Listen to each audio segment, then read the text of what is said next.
Coming back through the restart zone. And again, race leader Martin Truex Jr. First into the gas. Contact! The 6 falling back quickly. Big crash back here. Here comes Blaney around. Kyle Busch going in. Will they miss the wall? A close call there. Blaney may have gotten into the... He did hard into the inside wall. Heavy damage to the front of that car. Man. That must have been a pretty hard impact. We don't see these cars suffer that much damage. Just recently, with the improvements to the front and rear clip, they've made them a little more collapsible so that they do collapse, so that the driver doesn't take so much of the blunt of that force. You can see right there above the car where the car impacted this wall on the inside. AMR safety crew immediately to Ryan. That is heavy damage. The front of that car is really destroyed. Yeah. That wall right there, a concrete wall on the interior of this racetrack. And we put safer barrier all the way around this place on the inside, outside. You sometimes don't put it somewhere. Cars have a way of finding those areas. We've went through this on all types of circuits throughout the series. Cars go in places you never thought they would. It almost looked as though he couldn't steer it away from that wall too, because he was headed in a straight line right at the wall when we saw the 8 be able to veer off and go a different direction and not make contact.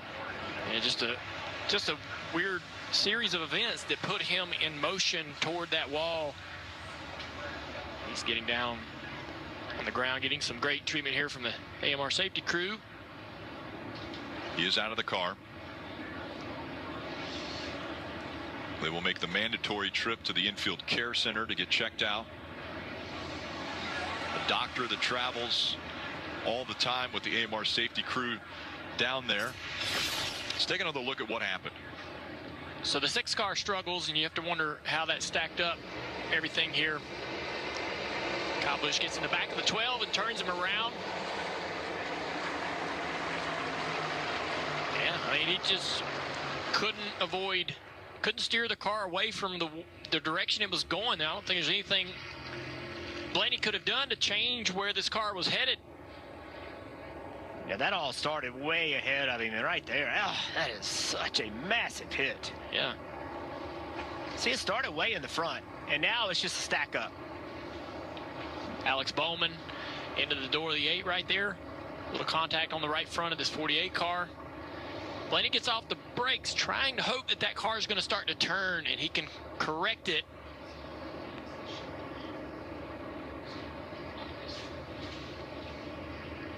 This could have been a whole lot worse. You know, the car not being able to accelerate.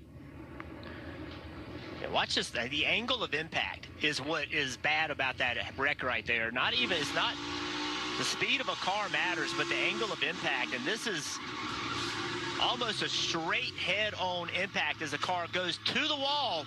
Look at that.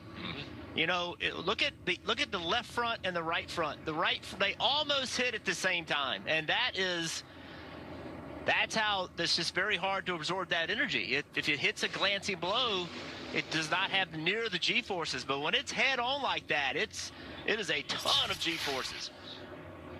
As you mentioned, Rick, NASCAR has done a lot to these cars over the last year to try to allow these cars to absorb these type of hits better, and we typically aren't seeing this type of damage with these impacts. But now, as they have made some changes to both the front and the rear clip, that's the repercussions of it. You know, that's going to tear up a lot.